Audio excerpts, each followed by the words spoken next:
Operation కగార్కి మరికొద్ది రోజుల సమయం మిగిలింది. ఈ సమయంలోనే ఆ పార్టీకి సంబంధించినటువంటి అనధికారిక పార్టీ జనరల్ సెక్రటరీగా ఉన్న దేవుజీ తెలంగాణ పోలీసు ముందు లొంగిపోయాడు.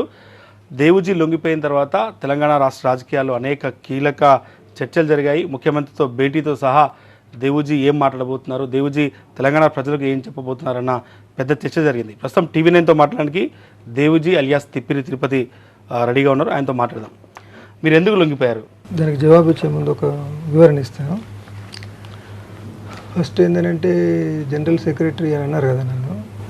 నేను పార్టీకి జనరల్ సెక్రటరీ కాదు, అంటే కేంద్ర కమిటీ సభ్యుడిని, PB మెంబర్ని. ఇక రెండోది, తెలంగాణ పోలీసుల ముందు లొంగిపోయారు అంటున్నారు కదా.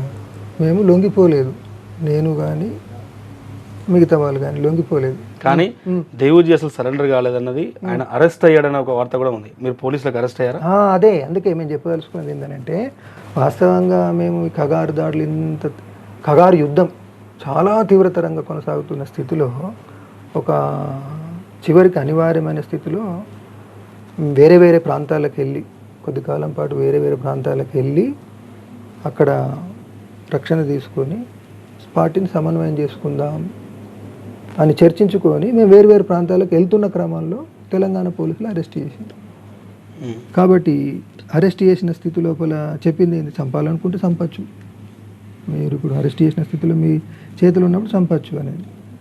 అయితే వాళ్ళు పదే పట్టుకున్న ప్రారంభం నుండి చెప్పింది ఏంటంటే, లేదు మా పాలసీ చంపడం కాదు, సరెండర్ చూపిస్తాం అంటూ వచ్చారు. అయితే సరెండర్కు నేను